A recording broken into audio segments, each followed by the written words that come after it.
வணக்கம் தலைமையிலே. இந்தியாவின் பெருமை மற்றும் உலகத்தில் நம்பர் 1 இந்திய தயாரிப்பான நாக் ஏவுகணைகள். எதிரி நாட்டு டேங்குகளை சுக்குன்னு உருவாக்கக்கூடியது இந்த நாக் ஏவுகணைகள். உலகம் முழுவதும் சில குறிப்பிட்ட நாடுகள் பண்ணுறாங்க. ரஷ்யா, அமெரிக்கா, இஸ்ரேல், ஜெர்மன் போன்ற நாடுகள் பண்ணுறாங்க. அவை எல்லாத்தை விடும் டேங்குகளை தகர்க்கக்கூடிய மிகச்சிறந்த ஏவுகணை நாக் தான் நீ சொல்லணும். இதோட ஒப்பிட்டு 2 ஏவுகணைகளை பேசலாம். ஒன்று இஸ்ரேலுடைய ஸ்பைக் ஏவுகணை, அது சிறந்தது தான். இன்னொன்று அமெரிக்காவுடைய ஜாவ்லின் ஏவுகணை. இதை எல்லாத்தையும் காட்டிலுமே மிகச்சிறந்தது நாக் ஏவுகணைகள் தான். இதில் ஒரு மிகப்பெரிய பின்னால் ஒரு அதிசயம் என்னென்னா, நாக் ஏவுகணை 3 அல்லது 4 வேரியண்ட்டில் செஞ்சிட்ருக்கிறாங்க, வகைகளில் செய்கிறாங்க. அதில் மிகப்பெரியது 42 கிலோ எடை இருக்கும். அந்த 42 கிலோ எடை உள்ள நாக் ஏவுகணை உள்ள 8 கிலோ வெடிப்பொருள் இருக்கும். அதாவது வார்ஹெட் வெறும் 8 கிலோ தான் இருக்கும். அது எப்படி உள்ள சிறிய 42 கிலோ ஏவுகணை 70,000 கிலோ எடையுள்ள இரும்பு ராட்சசனான டாங்குகளை சுக்கு நூறாக்குது? அதன் பின்னால் இருக்க விஞ்ஞானம் என்ன? இதுக்குள்ளே போகிறதுக்கு முன்னாடி ஒருத்தரை நம்ம மறக்கவே கூடாது. இந்தியர்கள் ஒரு காலமும் மறக்கக்கூடாது. இன்னைக்கு இராணுவத்தில் இந்தியா வல்லரசுன்னு நம்ம மாறுத்துட்டு இருக்குன்னா அவர் மிக முக்கிய காரணம் ஐயா அப்துல் கலாம் அவர்கள் தான். விண்வெளி பயணத்தில் இன்னைக்கு இந்தியா சாதித்ததுக்கும் அவர் தான் கதாநாயகன். நியூக்ளியர் அணுகுண்டுகளை வச்சுக்கிட்டு கெத்தாக இருக்கிறதுக்கும் அவர் தான் கதாநாயகன். இந்த ஏவுகணைகளோட நாயகன் மிசைல் மேனும் அவர் தான். அவருடைய எண்ணம் மற்றும் லட்சியம் உழைப்பு தான் இந்த ஏவுகணைகள். அவர் தான் சொன்னார், இந்தியாவிற்கு 5 வகையான ஏவுகணைகள் வேணும். அக்னி, நாக், திரிசூல், ஆகாஷ், பிருத்திவி. இந்த 5 விதமான ஏவுகணைகள் 5 வகையான பயன்பாட்டுக்கு தேவைப்படும் செஞ்சு கொடுத்தாரு, செய்ய வைத்தார். இப்போ ஒரு கண்டங்களை தாண்டி நாடுகளை தகர்க்கணும் அப்படின்னா நம்ம அக்னி ஏவுகணை கையில் எடுப்போம். எதிரி நாட்டு டேங்குகளை ஒன்றுமே இல்லாமல் பண்ணணும்னா நம்ம நாக் ஏவுகணை கையில் எடுப்போம். இதுக்கு எல்லாமே அவரை என்றைக்குமே மறக்கக்கூடாது. புகழுக்குரிய மனிதர், எவ்வளோ புகழ்ந்தாலும் தகும். இந்த நாக் ஏவுகணை ATGM வகைம்பாங்க, ஆன்டி டேங்க் கைடட் மிசைல் அப்படிம்பாங்க. டாங்குகளை தகர்க்கக்கூடிய வழிநடத்தப்படக்கூடிய ஏவுகணை அதை சொல்லுவாங்க. இதை வச்ச எதை தகர்க்கலாம்னா டாங்குகளை ஒன்றுமெல்லாம் பண்ணலாம், ஆர்மர் வெஹிக்கிள் கவச வாகனங்களை ஒன்றுமெல்லாம் பண்ணலாம், பங்கரை தூளாக்கிடலாம். பொதுவாக இந்த பயன்பாட்டுக்கு இந்த ஏவுகணை பயன்படுத்துவாங்க. டாங்குகளையே தகர்க்கும் போது இது கட்டடம்னா இதுக்கு முன்னால் ஒன்றுமே கிடையாது. அந்த வகையான ஏவுகணைகள் இது. ஒரு தேசத்துக்கும் ஏற்படக்கூடிய சண்டையில் ஒரு சண்டைன்னு வந்துட்டாவே தரைப்படை தான் முதன்மையானது. ஒரு நாட்டு இராணுவம் இருக்குது, அதில் விமானப்படை இருக்குது, கப்பல் படை மற்ற எத்தனையோ படைகள் இருந்தாலுமே முதன்மையானது தரைப்படை தான். அவர்கள்லாம் சப்போர்ட் தான், உறுதுணையாக இருப்பாங்க. ஆனால் ஒரு நாட்டை போய் பிடிக்கணும், அதோட தலைநகரில் நம்ம தேசிய கொடி பறக்க விடணும்னா நம்ம தரைப்படை தான் அவசியம். அதே மாதிரி ஒரு இராணுவம் முன்னேறி வருதுன்னா அதை தடுக்கிறதுக்கு நம்ம தரைப்படை தான் அவசியம். இந்த தரைப்படை முன்னேறாமல் எப்போவுமே பார்த்துக்கணும். இந்த தரைப்படை முன்னேறி வரும்போது அவங்களுக்கு பக்கபலமாக இருக்க முதல் பொருள் டாங்குகள் தான். இந்த டாங்குகள் இரும்பு ராட்சசன் ஏகப்பட்ட ஆயுதங்களை தன்னோட வச்சு முன்னேறி வரும். அப்போ இந்த டாங்குகளை முன்னேற விடவே கூடாது. அதே போல் இந்த கவச வாகனங்கள் மிக பாதுகாப்பாக இருக்கும். அதுக்குள்ளே ஏகப்பட்ட இராணுவ வீரர்களை வச்சுட்டு ஆயுதங்களோடு அவங்களும் முன்னேறி வருவாங்க. அந்த கவச வாகனங்கள் ஒன்றுமெல்லாம் பண்ணோம் அப்படின்னா இதை தடுக்கிறதுக்கு ஒரு நல்ல ஏவுகணை வேணும் அப்படிங்கிற எண்ணத்தில் உருவானது தான் இந்த ATGM, anti tank guided missile. முதல்ல நம்ம வெளிநாடுகள்லேருந்து வாங்கிட்டு இருந்தோம், இறக்குமதி பண்ணிட்டு இருந்தோம். அப்போ நம்ம அப்துல் கலாம் ஐயா இருக்கும்போது அவருடைய எண்ணத்தில் உருவாகி இதுக்குன்னு சிறப்பாக பண்ணதான் நாக் ஏவுகணை. பல விதமான சோதனைகள் பண்ணி கொஞ்சம் மெருகேற்றி இன்று வெற்றிகரமாக நம்ம இந்திய இராணுவத்தில் சேர்க்கப்பட்டு ஏற்றுமதிக்கு தயாராக இருக்கக்கூடிய ஏவுகணை. ஏற்றுமதிக்கு DRDO ஒரு லிஸ்ட்டு போட்டிருப்பாங்க, பெரிய லிஸ்ட். நம்ம ஏற்றுமதி விற்பனைக்குன்னு வச்சிருக்க ஆயுதங்கள் அதில் நாக் ஏவுகணை இருக்குது. அது என்ன காட்டுது அப்படின்னா நம்ம எல்லா டெஸ்ட்டும் முடித்து திருப்தியான பிறகு நம்ம இராணுவத்திலையும் சேர்த்துக்கிட்டோம். அதுக்கப்புறம் உற்பத்தியில் தன்னிறைவாகி ஏற்றுமதிக்கு தயாராகன்னு சொல்லி காட்டுறது தான் இந்த DRDOவோட லிஸ்ட்டு. இந்த உலக புகழ்பெற்ற நாக் ஏவுகணை வடிவமைச்சது, டிசைன் பண்ணது மத்திய அரசு நிறுவனமான DRDO. ஐயா அப்துல் கலாம் காலத்துலேருந்து டிசைன் பண்ணி மெருகேற்றி கொண்டு வந்திருக்காங்க. இப்போ சாதிச்சு காட்டிட்டாங்க. இதை உற்பத்தி பண்ணுறது பாரத் டைனமிக் லிமிடெட்பாங்க. இது மத்திய அரசு நிறுவனம் தான். இப்போ புதுசாக ஒரு நாக் ஏவுகணை வந்திருக்கு, MPATGம்பாங்க. ஒரு இராணுவ வீரர் தன்னுடைய கையில் தூக்கிட்டு போய் ஏவக்கூடியது. அதை வடிவமைத்து கொடுத்தது வெம் என்ற ஒரு தனியார் நிறுவனம். இவர்கள் அனைவருக்கும் பாராட்டுக்கள். இதோட மிகப்பெரிய வெற்றி காரணமாக பார்க்கப்படுது வந்து இதோட பெயர். ஒரு ஆயுதத்துக்கு பெயர் சூட்டும்போது மிக கவனமாக பெயர் சூட்டணும். ஒரு ஆயுதத்தோட வெளிப்புற தோற்றம் மிக முக்கியம், அதே போல் பெயர் மிக முக்கியம். இது வெளிநாட்டுக்கு விற்பனைக்கு வச்சிருக்கு, அனைத்து மக்களும் உச்சரிக்கக்கூடியதாக இருக்கணும். அப்படி பார்க்கும்போது நாக் ஏவுகணை எல்லாருமே உச்சரிக்கலாம். இதோட அர்த்தத்தை கேட்கும்போது நாகப்பாம்பை குறிப்பிடும், ஒரு பயத்தை ஏற்படுத்தும். ஆயுதத்துக்கு இப்படி தான் பேர் வைக்கணும். இப்படி பிடிச்ச பேர் சொன்னால் அக்னி ஏவுகணை சொல்லலாம். அர்ஜுன் டேங்க் மிக முக்கியமானது. அர்ஜுன்கிற பேரை எல்லாருமே உச்சரிக்க முடியும் வெளிநாட்டுக்காரங்க. அதோட அர்த்தத்தை கேட்கும்போது அந்த மகாபாரத கதாபாத்திரம் அர்ஜுனை பற்றி சொன்னாங்கன்னா புல்லரிச்சு போயிடுவாங்க. இந்த டேங்கை நம்ம வாங்கும்போது இந்த டேங்க் நம்மளை ஒரு காலமும் கடைசி வரைக்கும் நம்மளை கைவிடாத ஒரு எண்ணம் அவங்களுக்கு ஏற்படும். இந்த மாதிரி பெயர் வைக்கும்போது மிக சிறப்பானதை வைக்கணும். இந்த டேங்க் இந்த ஏவுகணைகள் வந்து அனைத்து காலநிலையும் செயல்படும். பெரிய மழை வந்தாலும் சரி, இடி இடித்தாலும் சரி, மிகப்பெரிய வெயிலாக இருந்தாலும் சரி, பனியாக இருந்தாலும் சரி, எல்லா காலநிலையும் செயல்படும். இரவு பகல் 24 மணி நேரம் செயல்படும். இது ஃபயர் அண்ட் ஃபர்கட் டெக்னாலஜிம்பாங்க. இதை ஏவிட்டு மறந்துடலாம், தன்னுடைய கடமையை தானாக சரியாக செஞ்சுக்கும். அதே போல் ஆட்டோ அலைன்மெண்ட்மாங்க, இதை பின்னாடி பார்க்கலாம். இதோட ரேஞ்சு போகக்கூடிய தூரம் பார்த்தீங்கன்னா 1/2 கிலோமீட்டர்லேருந்து 20 கிலோமீட்டருக்கு வரை உள்ள டாங்குகளை தகர்க்கக்கூடியது. அதுக்கான சில வேரியண்ட் நம்மகிட்ட இருக்குது. இந்த நாக் ஏவுகணையோட வேரியண்ட்டு இப்போ செஞ்சுருக்க இந்த MP-ATGM வந்து 200 மீட்டர் இருக்க டாங்கை கூட தகர்க்கக்கூடியது. இதோட வேகத்தை பற்றி சொல்லும்போது 1/2 கிலோமீட்டர் தாண்டி இருக்க டேங்கை வெறும் 3 செகண்டு, வெறும் 3 வினாடிகளில் போய் தாக்கிறோம். அவ்வளோ வேகமானது இந்த ஏவுகணை. இதோட கில்லிங் ப்ராபபிலிட்டி, அதே மாதிரி கில்லிங் ப்ராபபிலிட்டினா இது எந்த அளவுக்கு தன்னுடைய இலக்கை நிச்சயம் அளிக்கும் அப்படின்னா, ஒரு ஏவுகணை அனுப்பும்போது 90% அந்த டாங்கை தகர்த்தணும். 90% தகர்த்தணும். 2 ஏவுகணை அனுப்பும்போது 180%. அப்படி சொல்லப்போனால் அந்த டேங்க் வந்து அங்கே இருக்கவே இருக்காது, நிச்சயமாக தகர்த்தணும். இதான் வந்து இதோட கில்லிங் கேப்பபிலிட்டி அப்படிம்பாங்க. இந்த நாக் ஏவுகணைகள் வந்து ஒன்று தான். இது அனுப்பக்கூடிய வாகனத்தை வச்சு இதோட பெயர்கள் மாறும். டாங்கை போல ஒரு நம்ம இந்தியாவில் ஒரு வாகனம் இருக்குது, சரத் அப்படிம்பாங்க. அதிலிருந்து இந்த நாக் ஏவுகணை அனுப்பலாம். அதை வந்து நாமிகா அப்படின்னு சொல்லுவாங்க. 12 ஏவுகணையில் பொருத்தப்பட்டிருக்கும். 8 வந்து ஏவுதலுக்கு எப்போவுமே தயாராக இருக்கும். 4 வந்து ஸ்டாக் வச்சுருப்பாங்க. 4 வந்து பின்னால் ரெடியாக இருக்கும். இதை வந்து நாமிகா அப்படிம்பாங்க. நம்ம ஹெலிகாப்டர் வந்து அனுப்பலாம். இந்தியா தயாரிப்பான பிரசந்த், உத்ரா இது போன்ற ஹெலிகாப்டர் அனுப்பலாம். இதை வந்து ஹெலினா அப்படிம்பாங்க.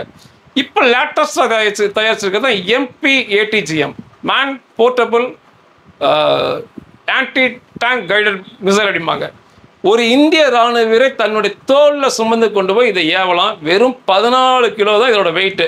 இதே அமெரிக்கா தயாரிப்பான MP-ATGMலாம் பார்த்தீங்கன்னா இதை விட 2.5 மடங்கு 3 மடங்கு வெயிட் இருக்கும். இது வந்து வெறும் 14 கிலோ தான், 14 கிலோ தான். இதை வந்து தூக்கிட்டு போய் ஒரு ராணுவ வீரரால் ஏவ முடியும். இதான் இதோட வகைகள். ஆனால் உள்ள செயல்பாடு ஏவுகணைகள்லாம் ஒன்று தான். இந்திய ராணுவம் ஆர்டர் தரது மிக கஷ்டம். பலவிதமான சோதனைக்கு அப்புறம் முழு திருப்தியோட இந்த நாக் ஏவுகணைக்கு வந்து இந்திய ராணுவம் முழு திருப்தி அடைஞ்சாங்க, ஆர்டர் கொடுத்துருக்காங்க. நம்மளோட உலகத்தில் பல நாடுகளும் நம்ம ஏவுகணைகள் வாங்கியிருக்கோம். இப்போ வந்து நம்ம நாக் ஏவுகணை வாங்கின பிறகு படிப்படியாக அவைகள்லாம் இதை விட அவைகள்லாம் இதை விட போட்டியே போட முடியாது. படிப்படியாக அதனுடைய இடத்துக்கு எல்லாத்துக்குமே நாக் ஏவுகணை தான் போக போகுது. அதுபோக வெளிநாடுகளுக்கு, நம்முடைய நட்பு நாடுகளுக்கு ஏற்றுமதிக்கும் ரெடியாக இருக்குது. இத்தனை நேரமாக இந்த நாக் ஏவுகணை வந்து அவுட்லைன் மட்டும் பார்த்தோம். இதை டீப்பாக ஆழமாக பார்க்கணும் அப்படின்னா, இப்போ நீங்கள் பார்க்குறது நாக் ஏவுகணையோட ஒரிஜினல் புகைப்படம். உலகத்திலேயே முதன்முறையாக கண்ணாடி நார்மல் ஃபைபர் கிளாஸில் செஞ்சு காட்டியிருக்காங்க இந்திய தேசத்தில். மற்றெல்லாம் இரும்பில் தான் இருக்கும். கண்ணாடி நார்மல் செஞ்சு காட்டியிருக்காங்க. பார்க்க மிக அழகான தோற்றத்தில் இருக்குது. வெறும் 42 கிலோ தான் எடை. அதுக்குள்ளே இருக்கிற வார்கட் வெடிப்பொருள் வந்து வெறும் 8 கிலோ தான். அது எப்படி 70,000 கிலோ இருக்கிற இரும்பு ராட்சசன் டாங்கை தகர்க்குது. அதில் இன்னொரு பியூட்டினா, இப்போ செஞ்சுருக்கிற லேட்டஸ்ட் MP-ATGM ஒரு ராணுவ வீரர் தூக்கிட்டு போய் ஏவுறது வெறும் 14.5 கிலோ தான். அதுக்குள்ளே இருக்க வார்கட் மிக சிறியது தான். எப்படி டாங்குகளை தகர்க்கக்கூடியது. இப்போ இந்த புகைப்படம் பார்த்தீங்கன்னா இதோட வகைகள், இந்த நாக் ஏவுகணை வந்து வகை வகையாக பிரிக்கலாம். முதல்ல நீங்கள் பார்க்குறது வந்து கைட்னஸ் சிஸ்டம் அப்படிம்பாங்க. அதாவது வழி நடத்தக்கூடியது அப்படி சொல்லலாம். கைட்னஸ் சிஸ்டம் எப்படி வழி நடத்தும்? லேசர் மூலமாக வழி நடத்தலாம், இல்லை ஒயர் மூலமாக வழி நடத்தலாம், இல்லை அப்படின்னா ஜிபிஎஸ் மூலமாக வழிநடத்தலாம். இப்படி ஏதாவது ஒரு விதத்தில் இதை வழிநடத்தி கொண்டு செல்லப்படும். அதாவது ஏவன பிறகு இந்த காட்டக்கூடிய கருவி தான் இதுதான் அப்படியே வழிகாட்டி கொண்டு போய் அந்த டாங்கை தகர்க்க வைக்கும். கைட்னஸ் சிஸ்டம் இதுதான் ஆன்டி டேங்க் கைடட் மிசைல்னு சொல்கிறது. முதல் இருக்கிறது கைட்னஸ் சிஸ்டம். இதுக்கு அடுத்து இருக்கிறது வந்து இமேஜ் ப்ராசஸர் அல்லது கேமராஸ் அப்படிம்பாங்க. இமேஜ் ப்ராசஸர்பாங்க. அது என்ன இமேஜ் ப்ராசஸர்னால், நீங்கள் சினிமாலாம் பார்ப்பீங்க, வில்லன் வந்து யாரையா கொல்லணுன்னா ஒரு புகைப்படத்தை கொடுத்து அந்த அடியாள்கிட்ட கொடுத்து இவனை போய் கொல்ல அப்படிம்பாங்க. அவன் வந்து புகைப்படத்தை வச்சு தேடிக்கிட்டே போவான். சேம் பிரின்சிபல் தான் இங்கே இருக்குது. இந்த இமேஜ் ப்ராசஸர் மூலமாக அந்த எதிரியோட டேங்க் எதை தகர்க்கணுமோ அதை புகைப்படம் பலவிதமான புகைப்படத்தை எடுத்து இது பதிவு பண்ணிக்கும். இந்த பதிவு பண்ணி வச்சுக்கிட்டு இது போகும்போது அந்த டேங்கை தவிர வேறு எதுவுமே தகர்க்காது. அந்த டேங்க் எதிரி டேங்க் நகர்ந்து போனாலும் சரி, அதோட இமேஜை இதுக்குள்ளேயே வச்சுக்கிட்டு துரத்திட்டு போய் கண்டிப்பாக தகர்த்துரும். இதுதான் இமேஜ் சீக்கர்ஸ். அதாவது ஃபயர் அண்ட் ஃபர்கட் மிசைல் இங்கே வச்சு தான் இதை வச்சு தான் சொல்லுவாங்க. அதாவது இந்த இராணுவ வீரர் வந்து இதை வந்து ஏவிட்டார்னா அதுக்கப்புறம் இதை பார்க்க வேண்டிய அவசியமே அவர் கிடையாது. ஏன்னா அதுக்கப்புறம் அவர் அதை விட்டுடலாம். அடுத்த ஏவுகணையை அடுத்த டேங்கை பார்த்து இவர் போயிடலாம். இந்த நாக் மிசைலே ஆட்டோ அலைன்மெண்ட், அந்த இமேஜை வச்சுக்கிட்டு ஆட்டோவை அலைன்மெண்ட் பண்ணி அந்த எதிரியோட டேங்க் எங்கே போனாலும் விடாமல் போய் துரத்தி கொல்லக்கூடியது. அதே போல் இது வந்து நேராக மேலே எலும்பும் அப்படியே பக்கவாட்டில் திரும்பவும் நேராக கீழே வரும். இந்த மாதிரி பல டிசைனை வந்து அதை கண்டிப்பாக தகர்த்துரும். இதுதான் இமேஜ் ப்ராசஸர். அதற்கடுத்து பார்க்குறது வந்து ப்ரீக்யூசர் சார்ஜன்பாங்க. அதாவது முதன்மை வெடிப்பொருள் அப்படிம்பாங்க. முதன்மை வெடிப்பொருள் அதுக்கடுத்து இருக்கிறது. அது ஒரு சிறிய அளவிலான வெடிப்பொருளை வச்சுருக்கோம். அதற்கடுத்து நீங்கள் பார்க்குறது வந்து மெயின் வார்கட்டும்பாங்க. பிரதானமான வெடிக்கும் பொருள், அதிக அளவிலான வெடிக்கும் பொருளை வந்து அதில் வச்சுருக்குது. இங்கே 5வது பார்க்குறது ஆன்போர்ட் கம்ப்யூட்டர், உள்ளே இருக்கிற கம்ப்யூட்டர் சிஸ்டம். அதுக்கப்புறம் சென்சார் பேக்கேஜ் வந்து ஃபுல்லாக வச்சுருக்குறாங்க. அதுக்கப்புறம் அதுக்கு வந்து பேட்ரி வச்சுருக்காங்க. அதுக்கு பின்னாடி அதுக்கு லாஸ்ட்டில் வந்து ராக்கெட் பூஸ்டர் வச்சுருப்பாங்க. இதுதான் ஒரு நாகேவனுடைய பிரிவுகள். இதோட வெளிப்புறம் வந்து இந்த புகைப்படத்தில் வந்து வேறு புகைப்படத்தில் பார்த்தா தெரியும். மத்தியில் வந்து 4 இறக்கைகள் இருக்கும்பாங்க, 4 விங்ஸ் வச்சுருப்பாங்க. கடைசியில் வந்து 4 டெயில் பின்பாங்க. அதாவது 4 செதில்கள், மீன்களுக்கு செதில்கள்னு சொல்லலாம், செதிலில் ரெக்கைன்னு சொல்லலாம், 4 இருக்கும். இவை வந்து மடிஞ்சுதான் இருக்கும். இந்த நாகேவனை வெளியே வரும்போது விரியும், உள்ளே இருக்கும்போது மடிஞ்சுதான் இருக்கும். இது எதுக்கு இந்த டெயில் பின்னு இந்த விங்ஸ் அப்படின்னா, பறக்கும்போது ஸ்டேபிளாக நிலையான தன்மையோடு பறக்கிறதுக்காக தான் இந்த பின்ஸு இந்த விங்ஸ்லாம் இருக்குது. இதுதான் ஒரு நாகேவனுடைய பிரிவுகள். இந்த ஏவுகணை முழுக்க வந்து தொழில்நுட்பங்களால் நிறைஞ்சது. கம்ப்யூட்டர் மற்றும் இந்த ப்ராசஸர், இமேஜ் சீக்கர், கைட்னஸ், இந்த மாதிரி எலக்ட்ரானிக் எல்லாமே வந்து மிக தொழில்நுட்பத்தால் ஆனது. ஆனால் அந்த டாங்குகளை வெடிக்க வைக்கிறது வந்து அதுக்குள்ளே இருக்கிற வெடிபொருள் தான். இந்த வெடிபொருள் கண்டுபிடிக்கப்பட்டது வந்து இந்த இராணுவ ரீதியாக மிகப்பெரிய கண்டுபிடிப்புன்னு இந்த வெடிபொருளை சொல்லலாம். பொதுவாக வெடிபொருள் வந்து 2 வகைப்படும். ஒன்று வந்து சிவிலியன் பர்பஸ் அப்படிம்பாங்க, அதாவது மக்கள் உபயோகப்படுத்தக்கூடியது. அதுக்கு உதாரணம் சொல்லப்போனால் நம்ம வந்து இந்த பட்டாசுகளுக்கு உபயோகப்படுத்தும் வெடிபொருள் தான். இந்த பேரியம், குளோரைடு, மற்ற பொருள்லாம் சொல்லலாம். மற்றும் வந்து அதிகபட்சமாக ஒரு மக்களால் பார்க்கக்கூடியதுனா ஜெலட்டின் பார்க்கலாம். ஒரு சிவிலியன், ஒரு சாதாரண மக்கள் வந்து ஜெலட்டின் வரைக்கும் பார்க்கலாம். நீங்கள் அந்த காலத்தில் டிராக்டர்லாம் ஓட்டுவாங்க, துளையிடருக்கு, துளைகள் பாறைகளை வெடிக்க வைக்கிறதுக்கு இந்த ஜெலட்டின் யூஸ் பண்ணுவாங்க. அது ஒரு சின்னதாக ரவுண்டாக இருக்கும், ஒரு பொருள் வச்சுருப்பாங்க. அதுக்குள்ளே வந்து டெட்டனேட்டர் ஒன்று சொருகுவாங்க. சொருகி வந்து ஒயர் கனெக்ஷன் கொடுத்து ரொம்ப தூரமாக போய் அதுக்கப்புறம் வெடிக்க வைப்பாங்க தொடர்ச்சியாக. அந்த ஜெலட்டின் வெடிக்கும் போது பாறைகள் எல்லாமே உடைக்கப்படும். இந்த ஜெலட்டினை நம்ம அதிகபட்சமாக பார்க்கலாம், பட்டாசு வெடிப்பொருளை பார்க்கலாம். ஜெலட்டினையே நம்ம கையில் எடுத்துக்கிட்டு ஏதாவது வந்து ஷோலாம் காட்டினோம்னா அந்த ஆயுசுக்குமே நம்மளை கொண்டு போய் உள்ளே வச்சுருவாங்க இந்திய தேசத்தில். ஏன்னா வெடிப்பொருளை வந்து மிக கவனமாக பாதுகாத்துருக்காங்க நம்ம இந்திய தேசத்தில். அதே மிலிட்ரி பர்பஸ்ன்னு சில வெடிப்பொருட்கள் இருக்குது, அது நமக்கு தெரியாமல் பார்த்துக்குவாங்க. அதுக்கு உதாரணம் பார்த்திங்கன்னா டிஎன்டி, டைனமைட்டு, ஆர்டிஎக்ஸ், இந்த மாதிரி சில பொருட்கள்லாம் சொல்லலாம். இதெல்லாம் வந்து நியூக்ளியர், இதெல்லாம் வந்து இராணுவ பயன்பாட்டுக்கானது. அது வந்து பொதுமக்கள் கையில் கிடைக்காம மிக கவனமாக உலக நாடுகள்லாம் பார்த்துக்குவாங்க. இந்த ஆர்டிஎக்ஸையோ டிஎன்டியோ டைனமைட்டையோ நம்ம வந்து இணையதளத்தில் போய் தேடுறது, அது எங்கே வாங்கலான்னு தேடுறது, அது என்ன விலைன்னு தேடுறது, அது எப்படி கொண்டு வரலாம் அப்படின்லாம் பார்த்து அதை இணையதளத்தில் தேடினாலே ஆயுசுக்குமே ஜெயிலில் தான் இருக்கணும். நம்மளை யாரும் பார்க்க முடியாத அளவுக்கு பண்ணிடுவாங்க. அந்த அளவுக்கு மிக கட்டுக்கோப்பாக எல்லாமே செஞ்சுட்டு இருக்காங்க. இந்த வெடிபொருட்கள் தான் இந்த டாங்குகளை தகர்க்கக்கூடியது. என்னதான் எலக்ட்ரானிக் கம்ப்யூட்டர்லாம் இருந்ததுன்னா பிரதான வேலை செய்கிறது இந்த வெடிபொருள் தான். இது வந்து டேண்டம் வார்ஹெட் இருக்கு அப்படிம்பாங்க. 2 அல்லது 3 வெடிக்கும் பொருட்கள் இதில் இருக்குது அப்படிம்பாங்க. இந்த ஃபோட்டோ பார்த்தீங்கன்னா தெரியும். ஃபர்ஸ்ட் இருக்கிறது வந்து ப்ரிக்யூசர் வார்ஹெட் அப்படிம்பாங்க, உள்நுழையக்கூடிய வெடிப்பொருள். இரண்டாவது வந்து பிரதான மெயின் வார்ஹெட்பாங்க. 2 வச்சிருக்கோம் நம்மளுடைய நாக் மிசைலில். என்னதான் வீரியமுள்ள இராணுவ ரீதியான வெடிப்பொருளாக இருந்தாலும் சரி, அது நிச்சயமாக டாங்கை வந்து ஊடுருவி உள்ள போய் தகர்க்க முடியவே முடியாது. வேணால் வானத்துலேருந்து ஒரு குண்டை போட்டு டேங்கை நசுக்கலாமே ஒழிய இந்த பக்கவாட்டிலிருந்து மோதி அதை துளையிட்டு உள்ளே சென்று தகர்க்கவே முடியாது.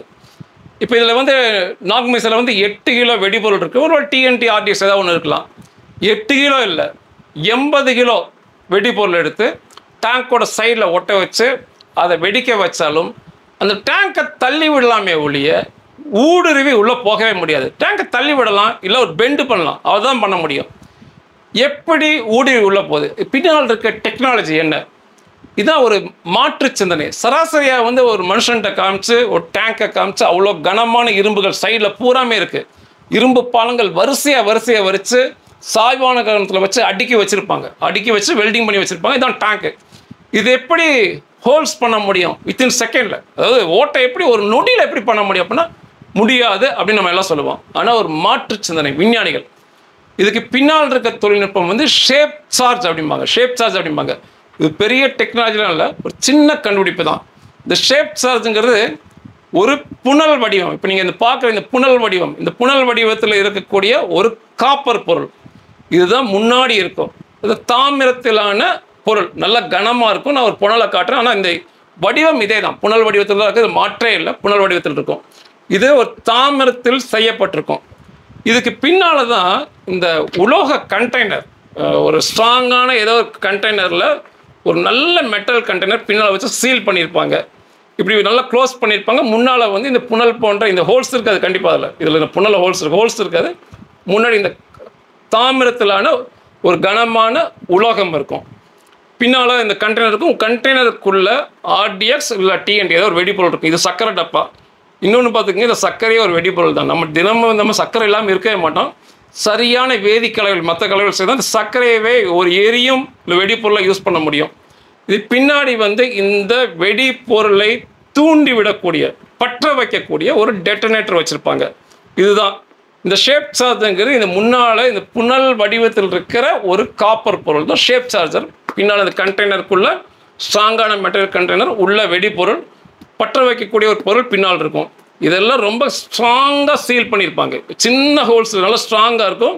இந்த மெட்டல் வந்து ரொம்ப கனமாக இருக்கும். ஓகே, இதை வந்து எப்படி வந்து வெடிப்பை தூண்டுறாங்க அப்படின்னா, ஒருவேளை முதல்ல ரிமோட்டில் பண்ணாங்க, இல்லை டைமர் செட் பண்ணாங்க. இப்போல்லாம் அதுக்கெல்லாம் கிடையாது. ஃபிசிக்கல் டச் ஆகும்போது வெடிச்சிடும். அதாவது இந்த மிசைல் போய் எங்காவது மோதும் போது, இதோட உடம்பும் இன்னொரு உடம்பும் மோதும் போது வெடிக்கிற மாதிரி செஞ்சு வச்சுருக்காங்க. ஓகே, இது போய் முதல்ல மோதும் போது வெடிக்கும் போது அந்த கண்டெய்னர், இந்த வெடிப்பொருள் இருக்க கண்டெய்னரில் வந்து உலகத்தில் என்னென்ன ஆற்றல்கள் இருக்கோ எல்லா ஆற்றலும் மிக வேகமாக செயல்படும். வெடி மருந்துங்கிறது அதுதான். அனைத்து ஆற்றலும் அங்கே செயல்படும். ஒளி ஆற்றல், வெப்ப ஆற்றல், இயக்க ஆற்றல், வேக ஆற்றல், இன்னும் என்னென்ன ஆற்றல் இருக்கோ மிகப்பெரிய சத்தத்தோடு மிகப்பெரிய கொதிநிலையோடு வெடித்து செதறும். அப்போ இந்த கண்டெய்னர் வெடிக்கும் போது இந்த முன்னால் இருக்கிற ஷேப் சார்ஜர் புனல் போன்ற இந்த தாமர அமைப்பு இப்போ பார்த்தீங்கன்னா இப்போ இங்கே இருக்குது, இப்படி இருக்குது. இங்கெல்லாம் வெடிப்பொருள் தானே இருக்கும். இங்கெல்லாம் கம்ப்ளீட்டாக வெடிப்பொருள் இருக்கும். வெடிக்கும் போது இது அப்படியே நசுக்கும். இந்த தாமிரத்தை வந்து அப்படியே நசுக்கும். அதிக வெப்பத்தில் இந்த தாமிரம் உருகி, இந்த காப்பர் உருகி, இதெல்லாம் கம்ப்ளீட்டாக உருகி ஒரு புல்லட் மாதிரி, ஒரு நேர் பட்டையாக மாறிடும், ஒரு நேர் ட்ரில் பிட் மாதிரி மாறிடும் இந்த காப்பர். இது எவ்வளோ வேகத்தில் வெளியே தள்ளிவிடு, இந்த காப்பரை தள்ளிவிடு அப்படின்னா ஒரு நொடிக்கு 8 கிலோமீட்டர், ஒரு நொடிக்கு ஒரு செகண்டில் வந்து 8 கிலோமீட்டர் போகிற தூரத்துக்கு அவ்வளோ வேகத்தில் இந்த தாமிரம் காப்பரை தள்ளிவிடும். இந்த புல்லட் மாதிரி மாறின காப்பர் அதிக கொதிநிலையில், மிக அதிக கொதிநிலையில், அதெல்லாம் கற்பனை கெட்டாத கொதிநிலை, அதிக வேகத்தில் போய் ஃபஸ்ட்டு டாங்கை மோதும் போது அந்த வேகம், அந்த கூர்மை, அந்த அழுத்தம் எல்லாம் சேர்ந்து எவ்வளோ டாங்கில் எவ்வளோ இரும்பு வச்சுருந்தாலும் சரி, அத்தனையுமே நொடிக்கும் குறைவான நேரத்தில் ஊடுருவி உள்ளே போயிடும். அந்த சின்ன அந்த ஷேப் சார்ஜ் காப்பர் வந்து புனல் மாதிரி இருக்கிறது அழுத்தத்தால் ட்ரில் பிட் மாதிரி மாறி அதிக வெப்பநிலை, அதிக வேகம் அழுத்தத்தில் போய் டேங்க்கில் எத்தனை இரும்பு இருந்தாலும் சரி நொடிக்கும் குறைவான நேரத்தில் ஊடுருவி உள்ளே போயிடும். இது போட்ட ஓட்ட வழியாக இந்த பின்னால் இந்த வெடிப்பொருளுடைய சக்திகள் அந்த எல்லாமே உள்ளே போய் கம்ப்ளீட்டாக டேங்கை தகர்க்குது. சின்ன டெக்னாலஜி தான். நீங்கள் மற்றபடி இந்த வெடிப்பொருளை வந்து 80 கிலோ 100 கிலோ வச்சு டேங்கை வெடிக்க வச்சாலும் டேங்க் கண்டிப்பாக ஊடுருவும். அதாவது உள்ளே போயிருக்காது வெடிப்பொருள், வெளியே தான் வெடிப்பு ஏற்படும். இந்த ஷேப் சார்ஜரை முன்னால் மாற்றனால தான் அது உருகி ஒரு சின்ன பொருள் தான், சின்ன மாற்று சிந்தனை தான் அவ்வளோ பெரிய டேங்கை தகர்க்கிறதுக்கு அந்த சின்ன காப்பர் தான் யூஸ் ஆகுது. ஊடுருவி உள்ளே போகும். அது கொடுத்த ஓட்டை, அது பண்ண ஓட்டையில் பின்னால் இருக்கிற எல்லா வெடிபொருளும் உள்ளே போய் டேங்கை தகர்க்கும். இது எப்படி டேங்க் தகர்க்குதுன்னா, உள்ளே வந்து அதிகமான எரிபொருள் வச்சுருக்கலாம், அதிக ஆயுதங்கள் வச்சுருக்கலாம், ஸ்டாக் வச்சுருக்கலாம். இங்கெல்லாம் பட்டு வெடிக்கும் போது அது எல்லாமே சேர்ந்து மிகப்பெரிய வெடிப்பை ஏற்படுத்தி டேங்கை ஒன்றுமே இல்லாமல் பண்ணிடுது. இது முதல் வெடிகுண்டு, ப்ரிக்யூசர் வார்கட். ஃபஸ்ட்டு வார்கட் இந்த வேலையை பண்ணும். பின்னால் வந்து மெயின் வார்கட், மிகப்பெரிய வெடிபொருள் ஒன்று இருக்கும். இது மோதின பிறகு அதுக்கடுத்து வெடிக்கிற மாதிரி செட் பண்ணி வச்சுருக்கிறாங்க. நீங்கள் நாகில் பார்த்தீங்கன்னா தெரியும். அதாவது மில்லி செகண்ட் வித்தியாசம். அதாவது வித்தியாசம்லாம் வந்து வினாடிலாம் இல்லை, வினாடி மிக வேகமான பொருள். மைக்ரோ செகண்ட் பாங்க. அந்த வித்தியாசத்தில் இந்த மிகப்பெரிய அடுத்த மெயின் மார்க்கெட் வெடித்து அதுலேயும் ஷேப் சார்ஜ் இருக்கும். அதை விட பெருசாக இருக்கிறதுனால இன்னும் பெரிய துளையை போட்டு உள்ளே போய் இன்னும் மிக அதிக அதில் வெடிப்பொருள் இருக்கனால மிகப்பெரிய வெடிப்பை கொடுத்து டேங்கை ஒன்றுமே எல்லாம் பண்ணிடுது. ஒரு சின்ன சந்தேகம் வரலாம், எதுக்கு ஒரே மிசைலில் 2 வார்கட், எதுக்கு 2 வெடிப்பொருள் வச்சுருக்காங்க? இது நம்ம நாக் மிசைல் வந்து ஃபைபரில் செஞ்சனால மிக அழகாக தெரியும். அந்த முன்னால் இருக்க வார்கட்டில் வெடிப்பொருளில் வந்து ஷேப் சார்ஜ் மாட்டிருக்கிறது, அதுவும் காப்பர் ஷேப் சார்ஜ் மாட்டிருக்கிறது மிக அழகாக தெரியும், பார்த்தா உங்களுக்கு புரியும். அந்த 2வது வார்கட்டு உங்களுக்கு தெரியும். எதுக்கு 2 வார்கட்டு, 2 எதுக்கு போய் வெடிக்குது? முதல் வெடிப்பொருள் எந்த இடத்த ஓட்டை போட்டுச்சோ அதே இடத்துல தான் பின்னால் இது வந்து ஓட்டை போட்டு மிக பெருசாக வெடிப்பு ஏற்படுத்து. எதுக்கு 2 பண்ணுறாங்க அப்படின்னா, இன்றைக்கு இருக்க டேங்க்கு வந்து ரியாக்டிவ் ஆர்மர்னு ஒரு டெக்னாலஜி இருக்குது. நம்ம அர்ஜுன் டெக்னாலஜி அந்த டேங்க்லேயும் இருக்குது. அது என்ன ரியாக்டிவ் ஆர்மர்னா, டேங்க்குக்கு வெளிப்புறத்துலேயே வந்து இரும்பு பாலங்கள் ஸ்கொயராக இரும்பு பாலங்கள் பொருத்தியிருப்பாங்க. இரும்பு பாலங்கள் வெளியே இருக்கும். இந்த மாதிரி ஊடுருவி உள்ளே போகும்போது இந்த இரும்பு பாலங்களுக்கு அடுத்து வந்து டேங்குகள்லேயே வெடிபொருள் இருக்கும். வெடிபொருள் அவங்களே வச்சுருக்கிறாங்க. இது ஊடுருவி மோதும் போது டேங்குக்கு வெளியே இருக்க வெடிபொருள் வெடிச்சிடும். அந்த வெடிபொருள் வெடிக்கும் போது இந்த வர மிசைல் ஏவுகணையை வந்து தள்ளி விட்டுரும். அதாவது பர்பஸாக மாட்டேங்குது. ரியாக்டிவ் ஆர்மர் அப்படிங்கிறது அதுதான். டேங்குக்கு வெளியே இரும்பு பாலங்கள் இருக்கும். அந்த பாலத்தை ஓட்டை போட்டு உள்ளே போகும்போது அவங்க வந்து வெடிபொருள் வச்சுருக்கிறாங்க. வெடிபொருள் பட்டை இருக்கும். மோதி வெடிக்கும் போது மிகப்பெரிய வெடிக்கும் போது வர ஏவுகணையை தள்ளி விட்டுரும். டேங்க்கு காப்பாற்றப்படும். வெளியே தான் வெடிப்பு ஏற்படும், டேங்க்குள்ளே ஒன்றுமே நடக்காது. அதனால தான் 2 வார்கட், டியூவல் வார்கட்டுங்கிறது. முதல்ல ஒன்று போய் படும்போது தப்பி தவிர இந்த வெடிப்பொருளில் பட்டாலுமே வெடிப்பொருள் வெடித்த பிறகு அதுக்கப்புறம் காப்பாற்றுறதுக்கு ஒன்றுமே இல்லை. அது எம்டி ஆகிடுது. ஒரு தடவை தான் வெடிக்கும், பக்கத்தில் வேணும் அடுத்து வெடிக்கும். அந்த இடத்துல ஒன்றுமே கிடையாது. அப்போ என்ன பண்ணோம், அதுக்கடுத்து வர வார்கட் வந்து நிச்சயமாக ஓட்டை போட்டு உள்ளே போய் தகர்த்துரும். இதனால தான் டேண்டம் வார்கட் யூஸ் பண்ணுறாங்க. டேங்குக்கு வெளியே ஒரு வெடிகுண்டு இருக்கனால தப்பித்தவிர அந்த வெடிகுண்டில் நம்ம ஏவுகணை மாட்டுச்சுன்னா, வெடிப்பு ஏற்பட்டுச்சுன்னா, முதல் வார்கட் ஃபெயிலியர் ஆனாலும் 2வது வார்கட் கண்டிப்பாக அங்கே வெடிப்பொருள் இல்லாதனால உள்ளே ஊடுருவி சென்று டேங்கை தகர்த்துரும். இதுக்கு தான் டேண்டம் வார்கட். இனி வருங்காலத்தில் வந்து டேங்கில் வந்து 2 வெடிகுண்டு வேணால் வரிசையாக வச்சா இவங்க 3 வார்கட்டை மாட்டுவாங்க. அவங்க 3 வெடிபொருளை வச்சா அவங்க 4 வார்கட்டை மாட்டுவாங்க. இப்படி தான் நடக்கும். இப்படி தான் போயிட்டுருக்கும். இதுதான் இன்றைக்கி இருக்க latest technology. Tandem warhead, shape charger ரெண்டுமே நம்ம நாக் மிசைல் இருக்குது. இதோட விளக்கம் தான் இதுதான். வெறும் ஒரு 42 கிலோ எடையுள்ள ஒரு நாக் மிசைல் வந்து 70,000 கிலோ டேங்கை தகர்க்கிறது. இதுதான் இதோட பின்னால் இருக்க டெக்னாலஜி. என்னதான் வந்து கம்ப்யூட்டர் சென்சார் செய்திருந்தாலுமே இந்த மாதிரி தகர்க்கிற இடங்கள் வெடிகள் எல்லாமே இந்த வெடிபொருள்ங்கிறது மிக முக்கியமானது. வேதியியல் கண்டுபிடிப்பு, விஞ்ஞானிகள் வேதியியல் கண்டுபிடிப்புகள். இப்போ சர்க்கரையே பார்க்குறோம், சர்க்கரை தான் நம்ம சர்க்கரை இல்லாமல் நம்ம டெய்லி இல்லாமல் இருக்க முடியாது. சர்க்கரையை வேறு சில வேதியியல் பொருளை சேர்க்கும் போது எரிபொருளாக சிறிய வெடிபொருளாக மாறும். இதெல்லாம் வேதியியல் தலைமையாக அதுக்கு இருக்கும். இதுக்கே இவ்வளோ இதாக பேசுகிறேன் அப்படின்னா, நாக் மிசைல் வந்து 2014 இஸ்ரேலில் வந்து நம்ம ஸ்பைக் மிசைல் இல்லை வேறு ஏதாவது சம்மந்தப்பட்ட இந்த டாங்குகளை தகர்க்கிறத 8000 சில்லற மிசைல் வாங்கினோம். அதுக்கு போடப்பட்ட ஒப்பந்த தொகை 3200 கோடி ரூபாய். இந்த மாதிரி அதிகப்படியான பணம் வந்து வெளியே போயிடும். இப்போ கூட நம்ம நாக் மிசைல் செஞ்ச பிறகு மிக சந்தோஷமாக நம்ம வேறு மிசைலே வேண்டாம், நம்ம மிசைல் யூஸ் பண்ணிக்கலாம் இந்தியாவில் மிக சந்தோஷமாக ஒத்துக்கிட்டு வாங்கிட்டு இருக்கும்போது, திட்டமிட்டு கடைசியாக இஸ்ரேல் பிரதமர் நம்ம இந்திய தேசத்துக்கு வந்தப்போ அவங்களுடைய மிசைலை வந்து இங்கே விற்கிறதுக்கான முயற்சி ஏற்பட்டார். ஸ்பைக் மிசைலை வந்து விற்கலாம், நாங்கள் கொடுக்குறோங்கிற மாதிரிலாம் பேசிக்கிட்டு இருந்தார்.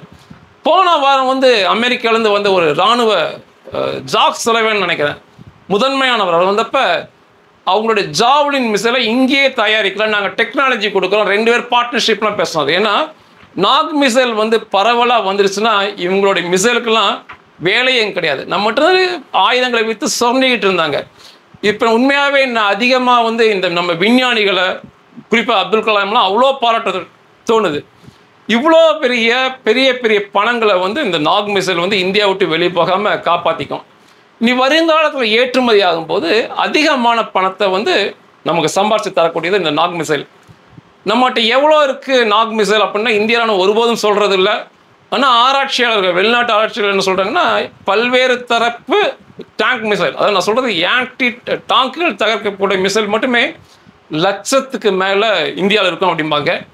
உலகம் பூரா சேர்த்தா கூட டாங்குகள் அவ்வளோ எண்ணிக்கையில் இருக்காது. ஆனால் அதை தாண்டி உலகத்தில் இருக்க அத்தனை நாடுகளும் தங்கள் டாங்கை வந்து இந்தியா நோக்கி கொண்டு வந்தாலும் அது எல்லாவற்றையும் தகர்க்கக்கூடிய மிசைல்ஸ் ஏவுகணை நம்மகிட்ட இருக்கு. குறிப்பாக இன்னைக்கு இருக்க நாக் ஏவுகணை நம்ம கையில் இருக்கிறனால எந்த ஒரு டாங்குகளும் இல்லை ஒரு கவசவானங்களும் நம் தேசத்தை நோக்கி முன்னேறி வரவே முடியாது, தகர்த்து துடைத்தெறியப்படும். நன்றிகள்.